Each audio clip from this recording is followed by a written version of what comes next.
اور یہاں آپ کو بتائیں کہ سپریم کورٹ نے قومی اسمبلی کی حلقہ 99 فیصل آباد میں دوبارہ گنتی کی استدعا مسترد کر دی ہے۔ جسٹس امین الدین خان اور جسٹس نعیم اختر اخوان پر مشتمل بینچ نے سماعت کی۔ جسٹس نعیم نے کہا کہ آپ سپریم کورٹ کے حالیہ فیصلے پر انحصار کر رہے ہیں، لیکن سپریم کورٹ نے 2 اصول طے کیے۔ دوبارہ گنتی کی درخواست بروقت آئے تو آرو دوبارہ گنتی سے انکار نہیں کر سکتا۔ کہا آرو کہہ رہا ہے کہ اس سے دوبارہ گنتی کی درخواست ہی نہیں ملی، آپ جو درخواست دکھا رہے ہیں اس پر کوئی تاریخ درج نہیں، کیسے مان لیں؟ آپ نے درخواست 9 فروری کو ہی دی تھی، ریکارڈ سے دکھائیں۔ نتائج مرتب ہونے سے پہلے آپ نے آرو کو درخواست دی۔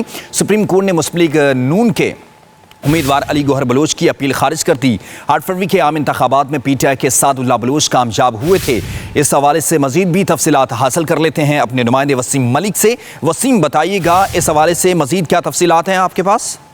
دیکھیے، بالکل سپریم کورٹ آف پاکستان سے آج کے روز ایک میجر ڈیولپمنٹ سامنے آئی کہ مسلم لیگ نون کے جو امیدوار ہیں علی گوہر بلوچ، ان کی جانب سے دوبارہ گنتی کی درخواست جو ہے وہ سپریم کورٹ آف پاکستان میں لاہور ہائی کورٹ کے فیصلے کے خلاف دائر کی گئی تھی۔ آج کے روز جسٹس امین الدین خان کی سربراہی میں جسٹس نعیم اختر اخوان پر مشتمل 2 رکنی بینچ نے اس اہم ترین مقدمے کی سماعت کی اور عدالت نے مسلم لیگ نون کی جو دوبارہ گنتی کی درخواست ہے وہ مسترد کرتے ہوئے خارج کی، جس کے نتیجے میں پاکستان تحریک انصاف کے امیدوار سعد اللہ بلوچ کی جو رکنیت ہے قومی اسمبلی کی وہ برقرار رہی ہے۔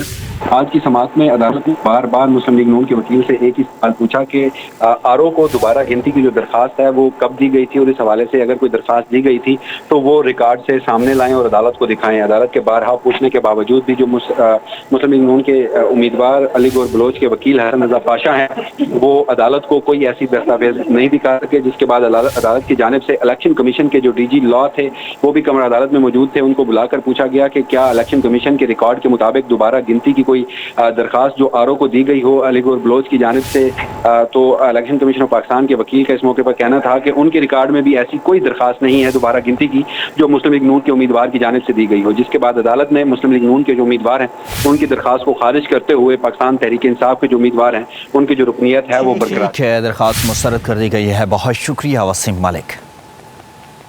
سپریم کورٹ نے 2 اصول طے کیے۔ دوبارہ گنتی کی درخواست بروقت آئے تو آرو دوبارہ گنتی سے انکار نہیں کر سکتا۔ کہا آرو کہہ رہا ہے کہ اس سے دوبارہ گنتی کی درخواست ہی نہیں ملی، آپ جو درخواست دکھا رہے ہیں اس پر کوئی تاریخ درج نہیں، کیسے مان لیں؟ آپ نے درخواست 9 فروری کو ہی دی تھی، ریکارڈ سے دکھائیں۔ نتائج مرتب ہونے سے پہلے آپ نے آرو کو درخواست دی۔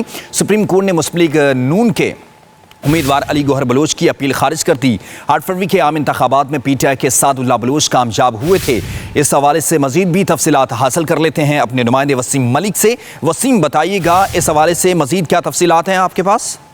دیکھیے، بالکل سپریم کورٹ آف پاکستان سے آج کے روز ایک میجر ڈیولپمنٹ سامنے آئی کہ مسلم لیگ نون کے جو امیدوار ہیں علی گوہر بلوچ، ان کی جانب سے دوبارہ گنتی کی درخواست جو ہے وہ سپریم کورٹ آف پاکستان میں لاہور ہائی کورٹ کے فیصلے کے خلاف دائر کی گئی تھی۔ آج کے روز جسٹس امین الدین خان کی سربراہی میں جسٹس نعیم اختر اخوان پر مشتمل 2 رکنی بینچ نے اس اہم ترین مقدمے کی سماعت کی اور عدالت نے مسلم لیگ نون کی جو دوبارہ گنتی کی درخواست ہے وہ مسترد کرتے ہوئے خارج کی، جس کے نتیجے میں پاکستان تحریک انصاف کے امیدوار سعد اللہ بلوچ کی جو رکنیت ہے قومی اسمبلی کی وہ برقرار رہی ہے۔ آج کی سماعت میں عدالت نے بار بار مسلم لیگ نون کے وکیل سے ایک ہی سوال پوچھا کہ آرو کو دوبارہ گنتی کی جو درخواست ہے وہ کب دی گئی تھی، اور اس حوالے سے اگر کوئی درخواست دی گئی تھی تو وہ ریکارڈ سے سامنے لائیں اور عدالت کو دکھائیں۔ عدالت کے بارہا پوچھنے کے باوجود بھی جو مسلم لیگ نون کے امیدوار علی گوہر بلوچ کے وکیل حسن رضا پاشا ہیں وہ عدالت کو کوئی ایسی دستاویز نہیں دکھا سکے، جس کے بعد عدالت کی جانب سے الیکشن کمیشن کے جو ڈی جی لا تھے وہ بھی کمرہ عدالت میں موجود تھے۔ ان کو بلا کر پوچھا گیا کہ کیا الیکشن کمیشن کے ریکارڈ کے مطابق دوبارہ گنتی کی کوئی درخواست جو آرو کو دی گئی ہو علی گوہر بلوچ کی جانب سے، تو الیکشن کمیشن آف پاکستان کے وکیل کا اس موقع پر کہنا تھا کہ ان کے ریکارڈ میں بھی ایسی کوئی درخواست نہیں ہے دوبارہ گنتی کی جو مسلم لیگ نون کے امیدوار کی جانب سے دی گئی ہو، جس کے بعد عدالت نے مسلم لیگ نون کے جو امیدوار ہیں ان کی درخواست کو خارج کرتے ہوئے پاکستان تحریک انصاف کے جو امیدوار ہیں ان کی جو رکنیت ہے وہ برقرار ہے۔ درخواست مسترد کر دی گئی ہے۔ بہت شکریہ وسیم ملک۔